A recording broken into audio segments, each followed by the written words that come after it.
Our next guest on the Any Given Run Day podcast has completed multiple marathons and Ironmans before having 2 hips replaced. And then he went on to complete a Dublin Marathon last year and an unofficial world record for a double hip replacement.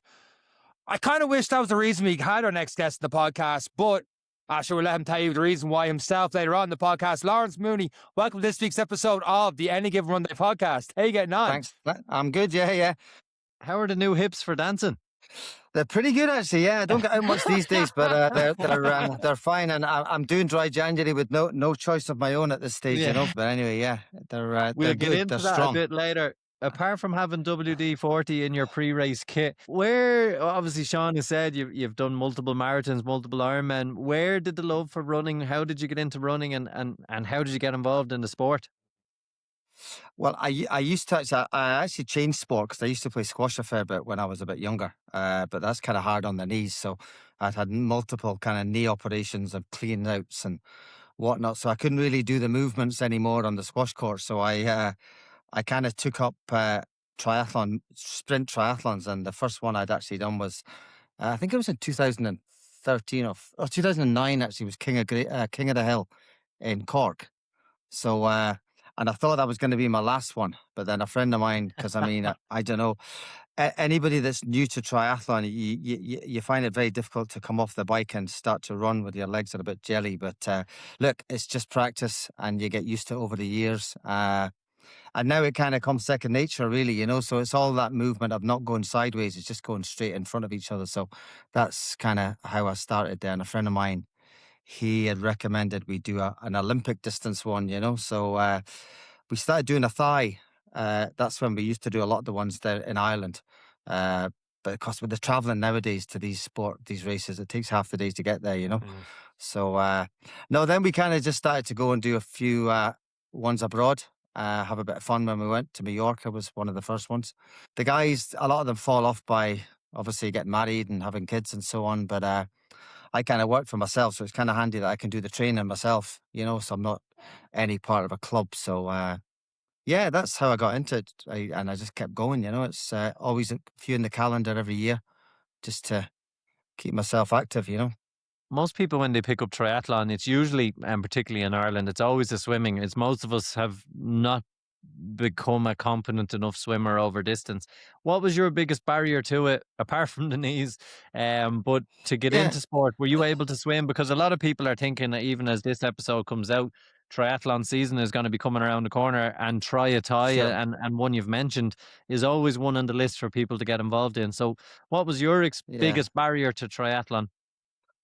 Well, I mean, I could always swim, but I mean, I was like most people that swim, if they don't get lessons when they're younger, they kind of start from when they're in their late 40s, you know, because I was, I think, 40 by the time I started getting lessons. So I got a few lessons with a guy in Westwood, and he taught me to do front crawl, and I just practiced. That's all I did. I had 2 lessons off him, practiced, and then kind of built up my, I used to be a half 5 in the morning guy, where I'd go down and do maybe an hour in the pool, but the lanes got too busy, so I just started to do it kind of when it suited me, you know. But look, the fear of the swimming is the part that puts a lot of people off, because especially nowadays when you hear about all the accidents that are happening in the water, you know, because there's a lot of people that are very competent swimmers and they go off first and they'll always do a fairly good time, but most of the guys I would know that are brilliant triathlete guys are generally swimmers from when they were an early age. You know, they were always kind of taken to the pool at 5 o'clock in the morning by their parents, and then back again in the afternoons, you know, after school. So really, you know, for me, I wasn't so lucky to have that, because when I grew up in Scotland, there wasn't really any swimming pools that we were could go to at school. And I think that's one of the problems in Ireland as well, is that it's a bit unfortunate that you can't really have 25 or 50 meter pools on your doorstep. You know, you kind of have to be in a club or join a club to be able to get access to some of these pools, you know. So, and I know even down the country as well, places just outside Galway, you got to travel a fair distance to get a pool, you know. And I know people go on holiday and they swim, but it's not the same, you know. It's not the same. No. You can't replicate like a 1,000 people in the water in the one go, kicking each other and battering each other around the place, you know. So I suppose there is videos Depends on there where where you go people on are holiday, Lawrence. well, that's true, yeah. That doesn't sound appealing. There is, yeah. There is places you can go where that would happen. Maybe an 18 to 30 would be a good start for people, wouldn't it? Now, Lawrence, when you say you couldn't swim by your 40, we've had people in the podcast that said that, and like, oh, well, I actually could do a few lengths of stuff. What are we talking about on like 0 to 10 meters? Could you do any sort of swimming at Oh all yeah. before you I started your mean, 40? I'd say I could probably do like 200 meters, and then There goes my you'd be hope. tired. You know, Sean was hoping. you. What you Sean gonna say? I had swims no like a swimming. brick. I was hoping it was 0, Lawrence. I was hoping because I'm at 0. I can't go 10 meters like unless I've got the wall beside me. I'm holding on to that with one hand. I'm trying to push yeah. with the other. Ah, yeah. Well, it's like everything. You just get a lesson or something, and then you go from there. But I think most people, it's the breathing part, isn't it? You know, Yeah. like I only struggle. breathe. I only breathe to the one side, so I'm kind of not that efficient in the water. As some guys that can do it both ways. So, but look, it hasn't done me too bad. I can get by. I can get round the long courses if I have to. And look, they do swimming events as well. You know, like Glendalough does a swim every year up there, and there's a few distances there that you can try out. So, and look, as there's always lifeguards and there's people to help you if you get into trouble. So, look, if you're having problems swimming, just get some lessons from somebody. That's all I can say, and then you'll soon find your way. You know. Progressing on from that, Lawrence, you tried out the sprint with your buddy. You moved up to the Olympic, Yeah. and I know from doing it myself, I loved the Olympic because it was long enough to hurt me. No, sprints hurt if you're trying. I was Sure, never yeah. one to be fast. I was always last out of the water, so I actually didn't enjoy sprints because I was always on my own. Right. But as you Sure. move up to the Olympic distance and element, it was what I thought was the perfect distance. How did you find moving up the levels, and then what drew you to the longer distance? Yeah, it's kind of interesting because you just you know what it's like. I mean, it might be banter in the pub where you're talking to a guy and he says, "Look, come on, we'll do a half Ironman." You go, "What's that distance?" You know, and then you find it's 1.9. So that's your biggest daunting is how do you do 1.9K without kind of stopping and people clambering all over you? Because that's effectively what happens if you stop in the water. You're basically underwater. You know, and it can be quite dangerous, you know. And I think the brands, there's a lot of brands out there at the moment that do the long distance. So we won't mention any brands, but I think sometimes, you know, they don't really check to make sure that you're a competent swimmer. You know, so you can have a bit of a guy who's a novice swimmer who thinks he's a decent swimmer, and when you're out in the big wide oceans there where the waves are pretty high, you know, it's not replicated in a swimming pool by any means. Sean's having So I think flashbacks to me doing Portugal. The old death waiver makes a lot of sense though when it comes that way, where some of these places you talk about is like the first line is it's not our fault kind of thing with the swimming and all the rest. It is up, like you say. There is no kind of checks in that, because you can either run, you can cycle, but the swimming it's just, you know, you're kind of relying on people not going in with ego, thinking they're biting off more than you chew. If you do that with a run, you're going to walk, you're going to suffer, you're going to have a long day. You do that with a swim, though, you can't do it. You know, you just can't do it. You know, I mean, you swim back, and there is that ego of people jumping in. You know, I mean, I've done numerous ones, and I remember one in Barcelona there in 2018 where the waves were so high that even the pros were getting thrown back. Jeez. You know, like and Barcelona would be known to be a relatively easier Ironman flat fast course, you know, along with sort of Copenhagen and there's a few other ones as well. But still, that one was a rough one as well. And I always remember there was a girl beside me. She didn't even get in. She just didn't get in at all. She just, all the money that she paid to get there. And, you know, and they say the hardest part of any Ironman is actually getting to the start line. You know, it's not finishing it, it's getting to the start line. And once you get to the start line, well, you can still have your nerves when you get there, you know. But look, it depends. You know, swimming's one of those things that I'm kind of I've accepted now that I'm reasonable at. I can do the distance. I won't be out top age group in my distance, but I'll be up there in the top 15, top 20% of my age group. So that's something, you know. And then my bike would probably be the strength. My running is just average. Yeah, but it's like everything. You practice more, and most people are good at one of the disciplines. better than the other ones, you know. But it's it's a bit of a sport that you get hooked on, you know.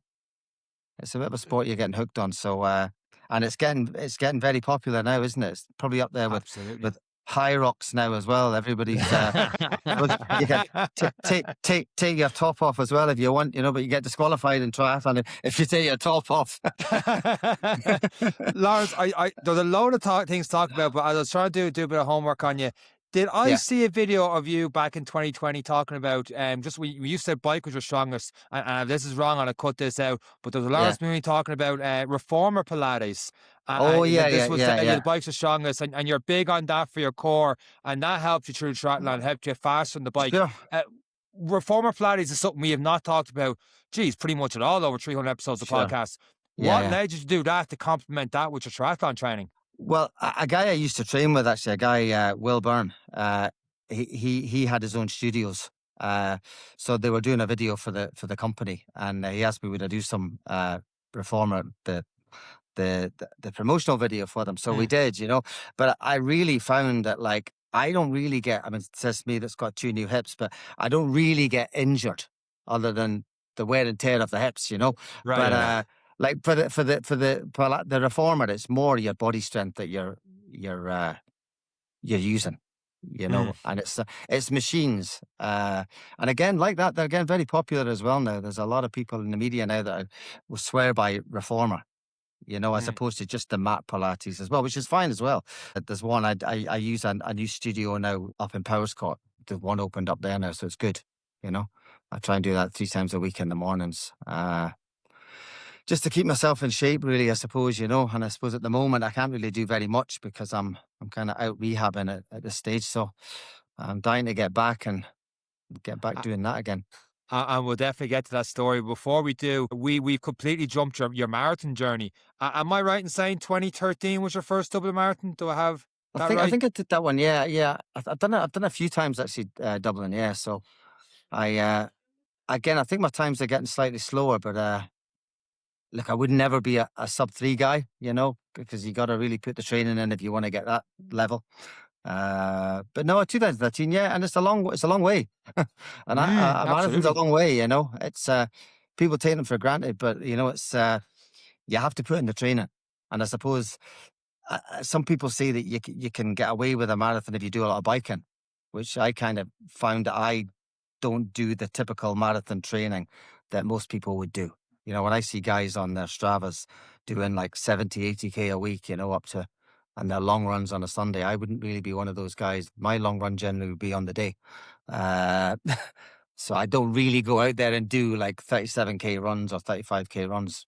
You know, I just tip away on the bike and then do a few half marathons up to the marathon day. But there's a lot of events in Ireland now. There is a lot of them in there's the Longwood one as well, isn't there? The 3/4 marathon, which is a nice one. So I kind of do that one generally before the marathons. So and every time I sign up, I sometimes sign up and I get in, and you feel that because you sign up, you get in, you have to do it, you know. And even this year, I kind of wished I hadn't got in because I went through the lottery and I got in, which was a bit of a disappointment because I didn't really want to do it. You know, so don't let too many people hear you that, although it's too late for that. I know. I'll be getting people requesting to kind of transfer it to them, right? Absolutely. So, yeah. But the lottery is probably a good idea as well because it's the same people that get it all the time. You know, for the last 13 or 14 years, I've had a slot. You know, I might necessarily have done it every year, but you have a slot to do it, so you don't have to worry, you know. But some of the bigger ones, like the London one, you can never really get into, you know. No, it's silly odds getting to or New York or Boston. Yeah. You know, so they're the hard ones. Yeah, it's like over 500,000. Actually, geez, a lot more actually apply for London. I think it is. I have to check my figures on that, but I think London's actually, in terms of ballot, the hardest one. 250,000. Yeah, I think so. Yeah, insane. It's insane. It's so hard to get into. And obviously, Dublin's getting that a little bit harder and harder to get into. A lot of people this past week. Well, it is, isn't it? Yeah, half marathon even. That's right. Insane now. Yeah. It's but that's how popular they've got now, isn't it? You can't even, if you want to do one, you can't even do them. You know, it's like nowadays, my son was doing a little race at the weekend there, the Raheny 5 miler, but even that sold out, you know. That's a very So popular race for people. That's a good race, big yeah. one. People's Good cars. race, yeah. Yeah. Lawrence, what makes that so popular in your opinion? What makes the Raheny 5 mile so popular? Well, I think it's probably a bit like the Tom Brennan 5K as well. You know, that's a relatively new one to me. I've done that one 2 or 3 times now, and I think it's the distance, and it's like the Raheny one. I think there's about 4,000 possibly do that one. Is there maybe a 2,000? I can't remember offhand, but it's a nice distance. You know, without pushing yourself to like half marathon pace. I think it's a good starter for a lot of people around the place to join. You know, and they can find their pace. You know, on that one. I mean, don't get me wrong, you can still walk a lot of these ones as well. A lot like the Clontarf half marathon's another one that's popular and sells out all the time as well because it's flat and fast. You know, Yeah. and it's even flatter now that they've taken it off the beach.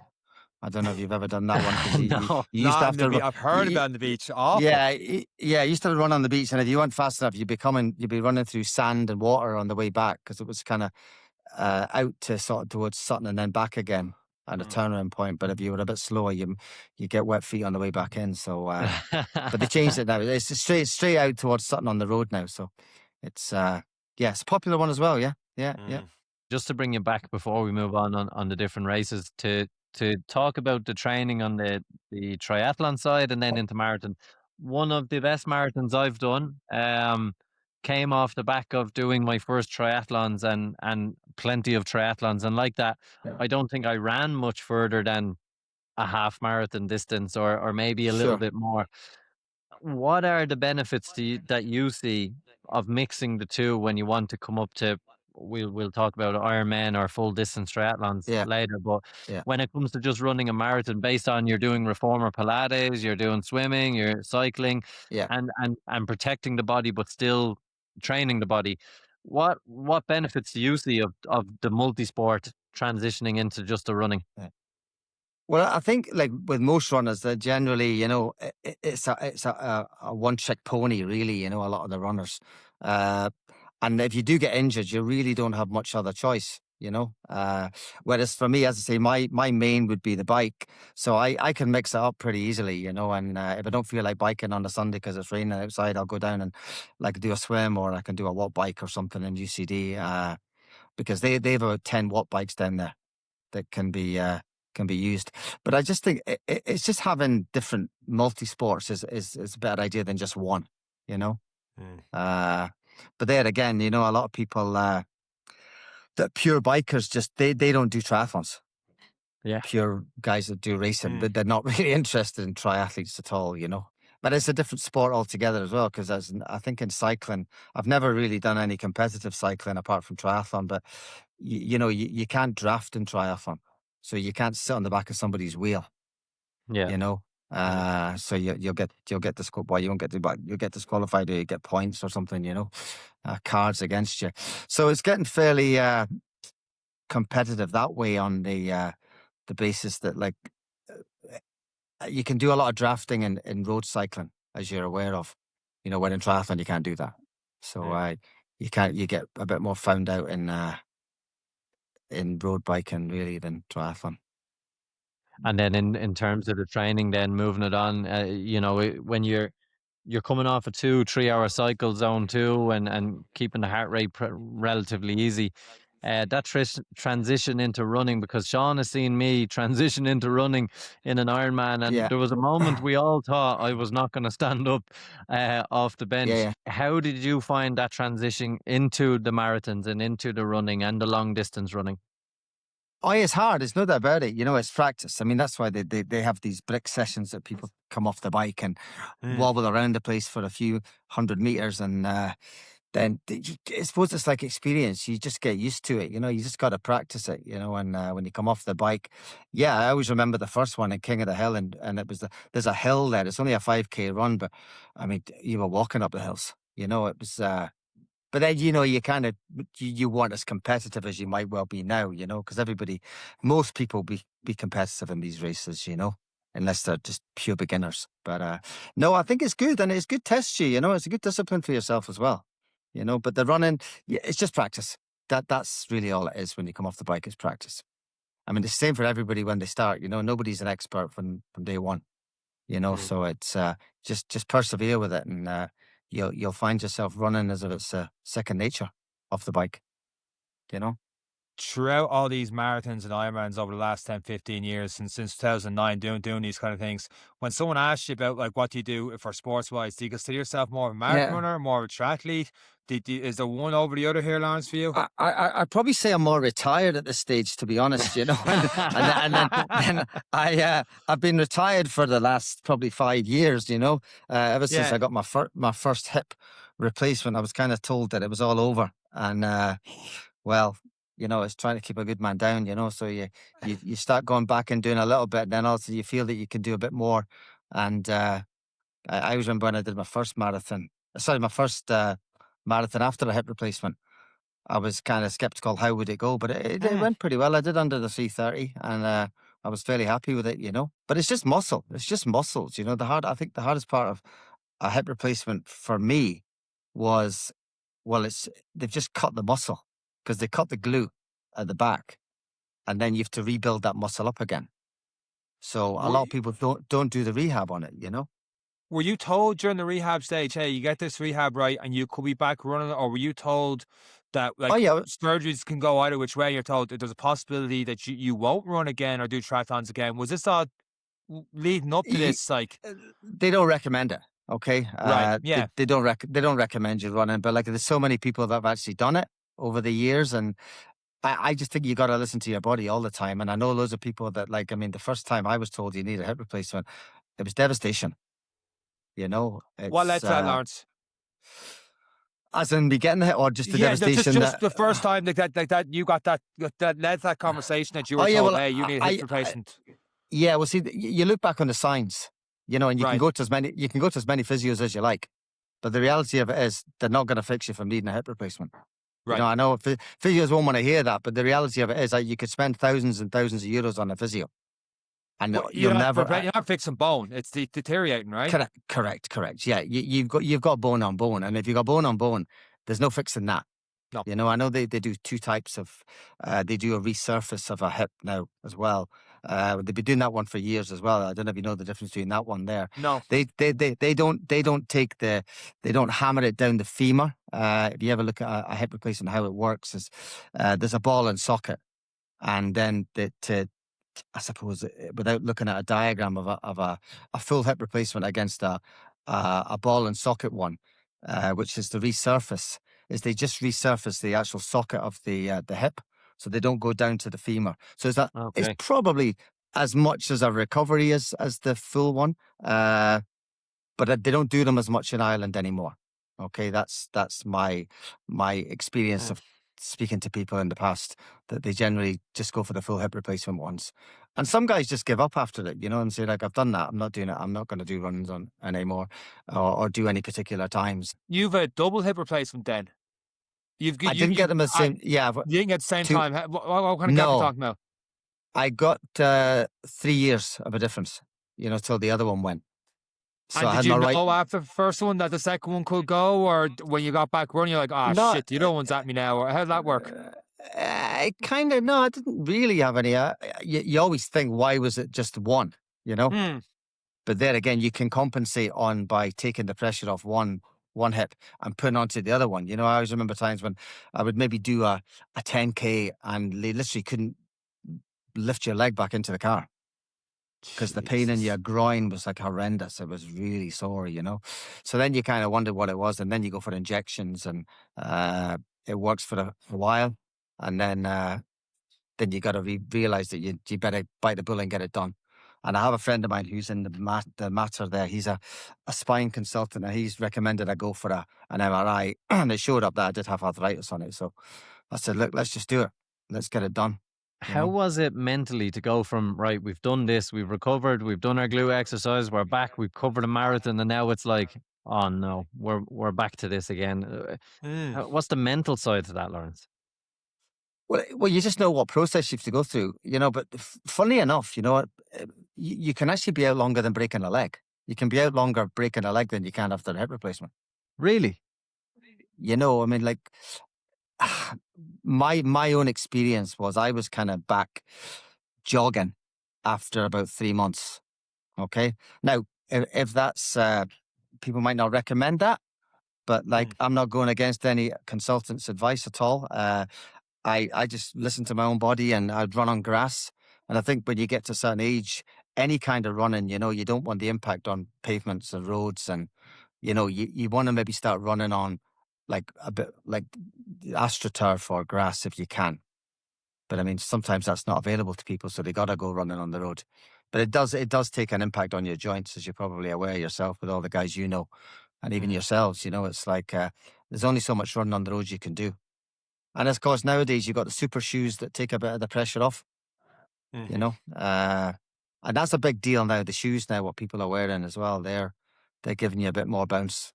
But then again, there's been research done on the carbon plates now that they're not that great for wearing and training because they're meant to propel you forward, so you're taking less. You're not building your calves up as much. Is something I heard from somebody recently, where your calves will get weaker if you keep wearing those carbon shoes all the time for training. You know, they're specific for race day. You know, so I'd kind of keep those shoes for race days if I was gonna wear carbon shoes at all. You know. Oh, But like I mean, the hip, with the price of them, and they're only good for a couple of well, 100 exactly. kilometers. That's all they're good for nowadays. Yeah, I know exactly. Yeah, and if you do a PB, you'll keep them, you'll frame them. You know, it's one of those things. You know, but man, and I suppose that it's like the Imelda Marco of running shoes. You know, there's a friend of mine who actually he's partially blind, and I think he's got about 150 pairs of running shoes. My God. You know, there's a guy, I won't mention his name, but he's an amazing runner himself, you know, and he runs with a guide. But he's the best man for asking where's the best websites for the new running shoes that you want to buy, because there's a lot of European sites now that you've never heard of that you'll get the shoes from, you know. Were you a bit nervous, Lawrence, after the second surgery? Obviously, you know the process, but you get back after 3 months. We're back running on the grass now on the second hip. What point did that turn into? Do you know what? There's a marathon in me here. That's my goal. Because a marathon is a long way, as you've said already in the podcast. So at what point does that begin to niggle again? I kind of resigned myself not to do another marathon. And that was in May this year, was my second hip replacement. So May last year. And then a friend of mine, we were out doing a few runs and it felt pretty good. I was 10Ks, 15Ks. And I thought, yeah, maybe I can do that. Because I always kind of have a ticket for the half marathon, the 10 miler, and the marathon. I always kind of buy the bundles. So I have them if I do decide to do them anyway. And so I did. I'd done the 10 miler, I did the half marathon. And I said, no, I'm not going to do the marathon. It's just too early, too soon. But then a friend of mine had said, come on, let's do the Longwood 3/4 marathon. So, and I actually ended up doing that, and I felt pretty good with that. So, and I was going to transfer my marathon ticket to another guy, but I didn't. So I said, well, instead of it going to waste, I'll use it myself. So that's when we did the marathon this year. So I started off with friends of mine, and like I wasn't out for any particular time at all this year. I just wanted to get through it. But I felt pretty good at halfway. I felt I was probably through at 1:45 at halfway. So I thought this could be quite good. And then, of course, I kind of suffered towards the last 3K, but I did a 3:48, which wasn't the worst, you know. Absolutely wasn't. So it was good, yeah. And somebody told me that there was a world record that was 3:51 set by a guy, Tony Sigmund in America. So I don't know how official the world record is for a double hip replacement, but it's a kind of small pool of people that would be competing for that one, you know. So there was no point of advertising it, but but like it was done anyway, you know. So it's it's good. So if anybody wants to challenge it, they can, you know. it's you have to get 2 new hips, so it's not really advisable to do, but like it's done now, so I don't know if I'll be doing it again anytime soon, you know. I struggle doing that time with two half decent hips, so Oh, I'm out for really? that one. Right. Okay. Yeah. Yeah. But it's like I think sometimes it's your mindset, isn't it? Yeah, In any of absolutely. these things, I mean, most of the guys or women that I would know have got a certain mindset when Mm, it comes to marathons, and they just don't give up attitude. Because yeah, when it gets sore, as I was always told before, when it gets sore, it's not really sore. It's just your brain is telling you, that it's sore. But you can go another 60-70% more mm, when you feel sore. And there's a bit of danger in that as well sometimes as well, because you can be pushing your body beyond, what it's really capable of doing. Because unless you've left much, I mean, they say about leaving stuff out in the course, if you've done that, you haven't given it your best, and you've obviously done the marathons yourself. So you see people coming over the line, and some of these guys can walk over the line as if they didn't even do a 10K, yeah. but of course I think it's just muscle memory really for a lot of people. Yeah, I think sometimes you have in your head you've done the work at that point when you're really struggling, and mentally you've done the work. You can push through. You can kind of Yeah. push through that barrier. But if you haven't done the work, you start feeling that pain. It's like, Yeah. oh, it's gonna be a long day at the office here. Yeah, it can be, yeah. And you see people falling at the wayside. And I think Foster's Avenue in Dublin's is one where you do see people under pressure, Mm, going past, and then by RT's another one. But the course this year, the same course, but it was just pretty rough conditions. I don't know if you did it this year yourselves, but it did was it myself. Yeah, it was one of the yeah, it roughest was a ones bit I've done rough, eh? now. It was rough, yeah, Yeah. yeah. I don't mind running in the rain, actually, to be honest. It's I just kind of find it a bit more soothing, really, to be honest. You know. Mm. Yeah, that was a So lot more wind this year than any. I've done 8 or 9 of them at this stage, but the wind going right, through yeah. Crumlin and all the rest, the 13, 16 mile was just because it was so open. Like That's I've right, done one or yeah. two where it's been rain, but that wind coming at you and everything, and knowing you've got a good bit to go still, Yeah. Oh yeah. it was a rough one this past year. Hopefully, we're Yeah, due a half decent one now in 2026.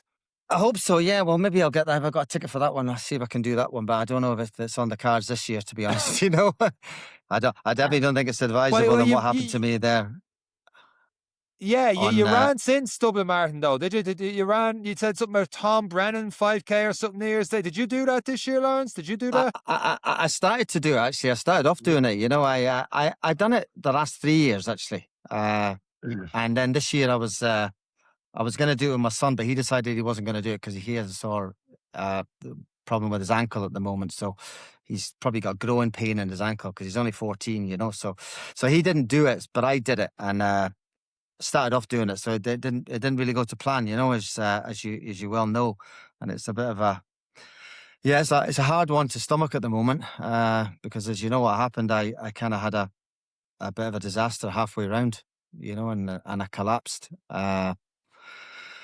And I'm still alive to tell the tale because my heart stopped. I had a cardiac arrest at 2.5 kilometers, which is kind of something that you never think is going to happen to you. You know. It's quite a Uh, it's quite a different scenario to be in because as everyone knows, it's New Year's Day and it's just an ordinary day and we're all going for a run. It's a cold day. When people and we're asking because sometimes we don't get to have a conversation with someone who has a cardiac arrest during the race. I know. How I know. was how was the day feeling for you that day? Well, it started off pretty well. I think I'd gone through the first 2.5K in like 10 minutes or something, or maybe, 10 minutes. I was on for maybe a 21.5, 22. And I just remember coming around the corner towards just on the second lap, and I got this horrendous dizziness in my head. And I said to myself, I'm not finishing this. And I can't remember anymore. I ended up in the ambulance. Lucky enough, I ended up in the ambulance. And I was kind of wide awake going to the hospital where I was in intensive care for 24 hours. They had to stent my heart. I had a 99.9% blockage, which was a real shock because I'd actually had my bloods done in September. And I'd always be getting my bloods done. I'd always be making sure that everything's in cardiac MRIs, and nothing showed up. So I suppose part of the reason I'm on today is to raise awareness that nobody's actually bulletproof, and all the training in the world is not going to save you from something wrong with your heart. And I Nothing think showed up at all in the bloods in hindsight, anything at all. There was no indication that, because we're no after talking for indication. the last 30 plus minutes. Yeah. Man, you've done Ironmans, you've done marathons, you've done them I with know. double hips and all the rest, and you went out for a Yeah. 5K run and 2.5K Yeah. in. Yeah. And you get your bloods and all checked, and at this point, All the time. Yeah. so And nothing at all. And it wasn't like I could actually, I had a 70% block. It's not like I could have felt a chest pain and gone to the hospital and they did an x-ray on me or an angiogram and then stented me then.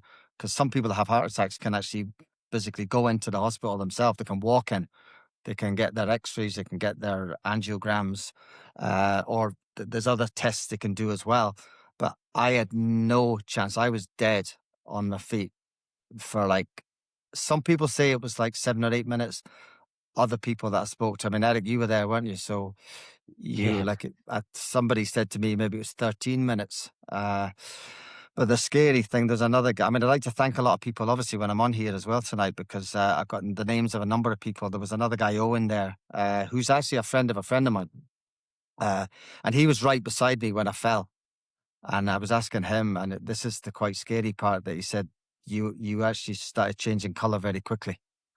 And when he looked into my eyes, they were actually grey. And my whole body started turning grey because there was no blood to the brain, So, I mean, to comprehend that I'm sitting here today talking to you is just like a miracle. It's an absolute miracle. Yeah, And the guys that are... It's interesting. And Owen, I just want to call out Owen. He was thinking about signing up for our Barcelona marathon trip, but he bitched out of it. So Owen, come on for now. fuck's sake, Owen. Right. Yeah. So Lawrence, you but know right what? then, moving. So you were dizzy. You felt nothing. Or you felt dizzy. You felt like you were going to make it, and the next thing you know, you're in the ambulance. So you is that what you don't remember falling? You don't remember dropping? You don't remember any of that then? So Eric, but you jumped in then, and you saw Lawrence. Was Tom there? There was another guy, Tom. There's another guy, Tom. Yeah. So Owen, and then Tom, I believe, is a paramedic. Lawrence, you might correct me on some I met him last. I met him last week. Yeah.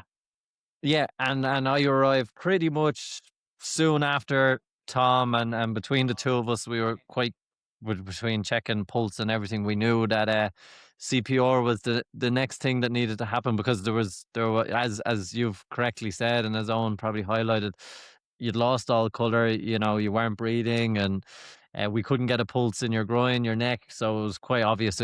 For us, it was a cardiac arrest. And cardiac arrest. Yeah. So we started to do what we could to give you a chance as quickly as we could. And in fairness to Tom, he was the trained person. I was happy to just help him out. 10 years paramedic in London. Yeah, I met him last week, actually. We had a conversation because I didn't know what he looked like. So he had to make himself known to me. And I asked him, I said, what was happening? And he said, yeah, you were gone. You were literally down for 13 minutes. You were dead.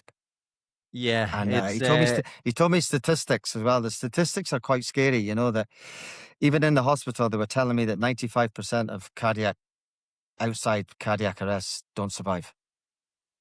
95%. Yeah, and even it's quite worrying statistics. So I suppose in that day, because I know you guys talked about it on your podcast the following 2 days after, you did, Eric, as well. Anyway, that you were there. The fact that if I wasn't there in that place at the right time, I wouldn't be alive today, and my children they'd basically be orphans. Which is the really sad part around it, when there's nothing that I could have done to change that day, because I felt good in the morning. We all do. We all go out for runs. And I'd gone out for a run on the 28th of December from UCD to Dunleary and back again, because I was putting in my semi-long run for Seville on the 13th of February. And if that happened down there wouldn't have been anybody around to save my life. So it just happened that day. As I think you mentioned too, there was about 7 or 8 people that were medically trained, and I was actually in the right place at the right time, and there was somebody looking out for me. So it's on yeah, on the parts you don't remember, Lawrence, and again, names, as we've said in this podcast, everyone says hello to me, I'll get names, I forget them straight away. Um, sure, yeah, but to give context for people, and to show and we did mention the quality of people that were running about 1 minute slower than you that day, which worked in your favor. You had what basic did life yeah, support instructors, nurses, an anesthesiologist. You yeah. had other paramedics Kira who was the were, gal. Yeah, yeah, you had other people who were doing excellent jobs in terms of ringing the National Ambulance Service as well to get that on the way while everything else was going on. Um, the civil defense ambulance, or the event ambulance that was there to arrive with the defibrillator, which played a very, sure. very big role in bringing you back around, or resuscitating you. There were so many people, or even one person finished the 5K in an outstanding time, and then Yeah, I sent them running back to try and get your details so we could find out yeah, more yeah, about you. yeah, yeah. So even the likes Sure, of that yeah. person, and I did mention in the podcast previous, there's maybe 40 or 50 people who played a role, before you even got to the hospital itself, and it just shows a credit to Liffey Oh, Valley look, I mean, Athletics if it, Club on a great event, and all those people who stopped and did what they could, and with a good cause, because you're here now. I know, yeah, I can't thank them enough. I literally can't thank them enough. I mean, I'm only 29 days alive as my new birthday is the 1st of January. You know, that's when I was born again. You know, and it's very sobering to think that life could have been so much different. You know, but look, I mean, it also as well is having a defibrillator. I mean, it's having one, knowing where to find one. You know, I mean, I see them now. It's like when I see it, when if you bought a red car, you see red cars all the time. You know, whereas if you don't know what a fibrillator looks like, you start looking out for them now. You got to know where they are. You know, and you got to be there in time because every minute counts. You know, and the fact that I think 10 seconds was the first person got on top of me to stop my pulse and my CPR. You know, like personally, I wouldn't know how to do CPR properly, and I don't know how many people would. You know, I know people do it at work and they get taught, but they kind of forget because, look, you never think it's going to happen to you. Never. Mm. And, you know, the more people that, you talk to about this, about my situation, there's a lot of people that haven't actually made it. There's a lot of people that haven't made it. And I know, I'm not going to say, but even this year alone, there was 5 people in a hospital that had the defibrillators there and they didn't make it. They were actually in the hospital having cardiac arrests. You know, so I really lost for words on what I can recommend to people. I said, look, listen to your body. I didn't have any symptoms, you know, and that's the maddest thing. I didn't have any symptoms, and if I had, we all have pains and we aches and pains from overtraining. You know, just be careful. You know, make sure, especially around your chest area, because that's the one that's going to get you.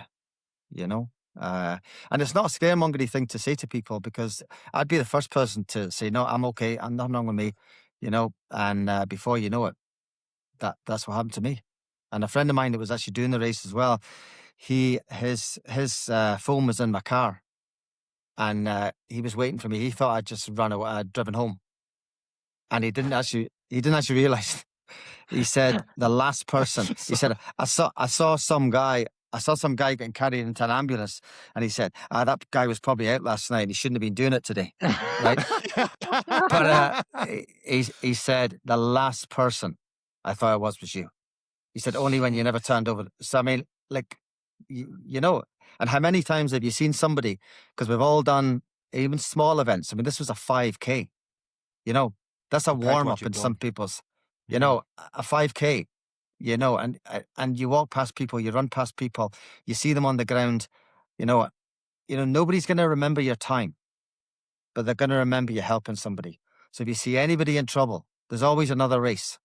But if you can save somebody's life like they did for me, you know, I mean, as you said on the last podcast, that they're absolute legends. They're masters of their trade, and they're there to help. And the running community is a phenomenal community of people. They do. You meet them. I'm in a kind of running club in UCD myself, and they're all amazing people. And hopefully you'll never have to save somebody's life, but I suppose the best thing you can ever give a present to somebody is a first aid course. And even find out where the nearest defibrillator is for not necessarily for you, because you're not going to use it on yourself, hopefully, but you can certainly use it on somebody else. So that's really a call. I didn't really know. I mean, the treatment's still ongoing now. Will I be back next year? Hope so. I hope so. I'm still going How's through a the lot of third, yeah? tests. Well, the thing about cardiac arrest is, I mean, I suppose 95% of people don't make it. The other 5% are left with a bit of scarring of the heart or psychological issues, because I was extremely lucky that some people say I have psychological issues anyway, but I haven't changed that much. You do get a bit apprehensive when you go for a walk to see what's going to happen. Yeah. Hence the reason I'm doing dry January, because if I get that funny feeling in my head, I think I might be having a cardiac arrest again, when it might just be the alcohol. So no, no, it's quite sobering to think that I'm here talking today. And look, if anybody's listening in today, please get your medicals. If you can save your life by one medical, please do. Lawrence, when it comes to medicals, the one thing that really shocked me, I thought, last year, something came up with work, and all the coaches got to get the bloods and stuff done. And one of the reasons I thought this was great was because, unfortunately, geez, I think it was last year. You correct me if I'm wrong. A young girl from Cork did a half marathon, didn't make it. At the same weekend, someone from Scotland didn't make it. And I remember thinking, if I got my bloods done, I got them checked, and I I ended know. up seeing a couple of things I wasn't happy with. I ended up getting rechecked in September because I really wasn't happy with them. And I was like, I put it down to getting weddings, the honeymoon's not a rest. But you're after saying you got your bloods done in September, only 3-4 months before Yep, yep, this happened, yep. and nothing turned up. What is it? Is it only a full medical? Do you know would clear, Well, or look, is it different things people can get that there's someone listening going, you know what? I need to get checked now. I'm not medical. Yeah, I'm not Yeah, medical, and I'm what this is only what I've been told. So true nobody can conversations. hold Yeah. me to nobody hold this to me. Hmm. Some doctors have told me that I know that the kind of only way you can find out is by an angiogram. Okay, an What is that angiogram. for Well, other that's people, not me, where that doesn't know? I don't know. they put a dye into your heart. I had the angiogram when I was in the hospital. They go in through your wrist, and they stent through your heart that way. When they find And that's out the only way that from your conversations you heard? from the conversations I've had with people, yeah. I mean, they could do a cardiac MRI as well, which I had one of those in 2018, because I was hearing that a lot of people were having sudden deaths in Ironmans, Hmm. specifically in long distance, like cycling, where the heart just stops automatically, right? And they have a cardiac arrest. But sometimes they find that there might have been a bit of scarring on the heart. And if you have a bit of scarring on the heart, maybe possibly it could be enlarged. Again, I'm not medical, so I don't Yeah. necessarily know. I'm only going by what I've heard, so nobody can hold me to this. This is what I've just heard. So I had that cardiac MRI done in 2018 before I did Barcelona, and I was fine. I was told you're fine. You have no scarring of the heart, so you're good enough to go. You're good enough to go on that. But there is so many people, as you mentioned, the girl in Cork, from Cork, that there was a girl in the Edinburgh half marathon Edinburgh, as well. yes. I think it was the same That, weekend. yeah, yeah, it was. I know, and a friend of mine's actually his son would have been very friendly with her, and she just finished medical school. But anyway, look, yeah, it's heartbreaking to think that a life could be saved. If there's a defibrillator there and people know how to do CPR. Because there's a lot of people that don't make it because there's no CPR available and there's no defibrillator. So it's a pretty morbid subject, but it's an incredibly important one. And I think the more people that are taking up running now, because and they don't sometimes realize that there is a lot of stress on the heart. I mean, I always thought in the past, my resting heart rate would be really low, like 41, 42, and I can push it to 200. So when you think about that, something has to give somewhere. you know. And you've had some proper runners on, and I don't know what their views are on that, but I mean they'd be a bit younger than me, I'd say. But obviously the older you get as well. Even the consultant I'm using at the moment, he was mentioning to me that there's a lot of cyclists of a certain age coming in with heart issues, you know.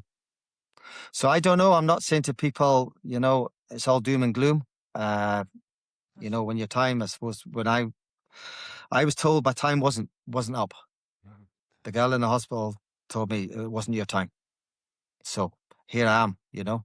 And Lawrence, when you came So back, I, did you have any premonitions of lotto numbers, or considering you're one of the 5%, one of the luckiest no, people in the world, no. have you got any I other was at, insights we can cash in on? no, I was actually told by Ivor Casserly, who did my stent. There was somebody in the room at the time said, "You should do the lottery," and he went, "No." He said, "All your luck has run out today."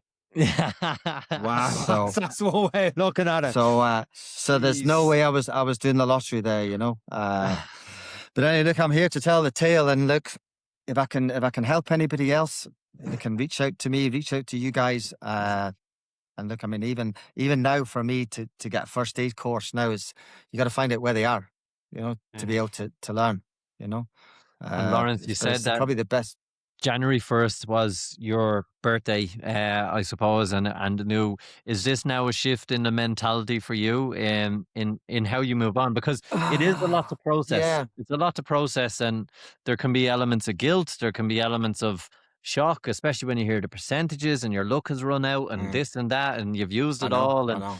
how do you, because you've proven time and time again through the stories about the hips that you have the mentality Mm, to change. mm. How does this differ for you now? Well, I mean, they said the reason I survived because I was fit.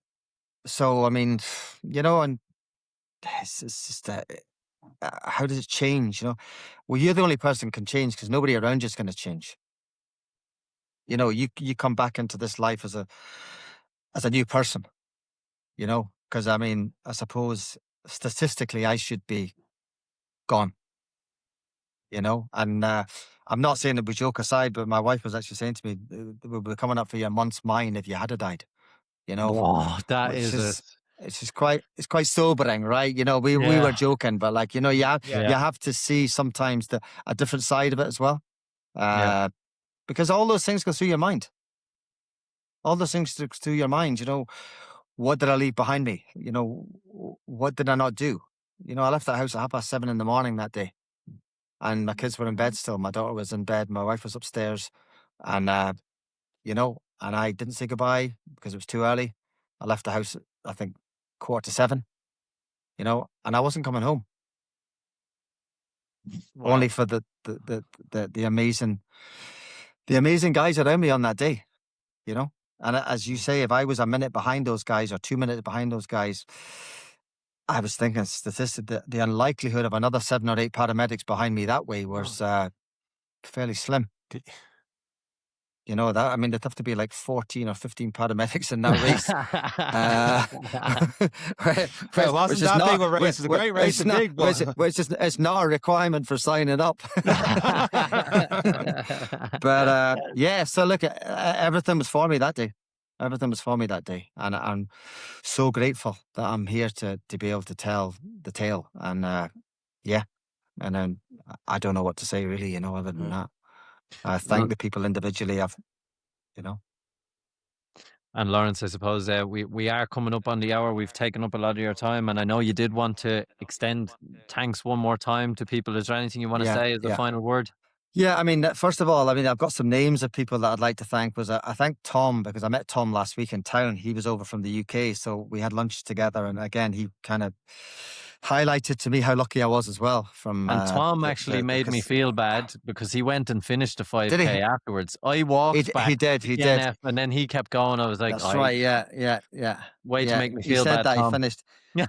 He said he had he said he had the slowest 5K in history, but anyway, he saved a life. He saved a life, so he's allowed that one. So there was also there's Kira as well, who's an anaesthetist there up in Tala Hospital. I believe Kira was on the scene as well, and there was Eric, which is yourself, Eric. There was Derek as well, and another guy, Owen, who's the guard, who's a friend of mine actually. And anybody else, I haven't got your name. I really do appreciate what you did, whether it was going back to get the defibrillator, the Order of Malta, all the ambulance staff, the fire engines that arrived, even the people in the hospital. They were just, I think they were more amazed that I actually came in alive than just coming in, Because another friend of mine, his brother works in the Mater, and he's responsible for getting the theatre organised for people coming in from an outside cardiac arrest. And he actually mentioned that they very rarely arrive alive. Yeah, it just wasn't your day. It just shows you, doesn't it? It wasn't my day, and hopefully I'll have many other runs to do. And look, as you said, has it changed my outlook on life? It has. It has to. I don't think I'll be doing too many races in the future. I think I'll be doing more helping people if I can. It's you got to listen to your body, and I think my body's now told me. I think it's about time you maybe hung up your long distance boots. It was a 5K that nearly got you, Lawrence. It was a 5K. I know, a 5K. I know. It's maybe I'll go back. Yeah, well, I'm not allowed to go anywhere near a pair of running shoes for about 4 or 5 months at this stage. That's for sure. So all my new shoes that I got for Christmas are all sitting in boxes, and they'll be What there. size are you? What size are you? 10 and a half. Yeah. Also, I better give you back a wallet I stole from you that day as well. I saw that. Yeah. I don't have any money anyway. So that's really what happened on the day. It's pretty amazing, and hopefully you won't have anybody else on that's gone through the same thing again. But the one thing is, like, to just help people. If you're ever on a run or cycle and somebody's under pressure, you don't know what they're doing. You don't know what they're doing. So, and it has been fantastic. And I have to say, Lawrence, what a privilege it is to actually hear what you sound like. Okay. Yeah. Because at the time we met, it was quite a different meeting, and how grateful everyone who did that, who ran past the ambulance, who thought about you on that day, who may listen to this, how grateful we all are that you have a new birthday and that you are recovering, and hopefully we do see you for a 5K walk, run, whatever it may be. And again, to mention the organisers and all those who played a very, very important role. Well done to everyone again. And can't thank them enough.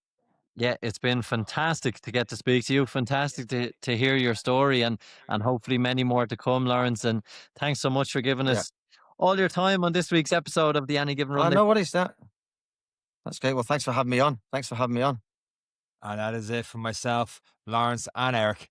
Take care. Thanks. Cheers. Thank you.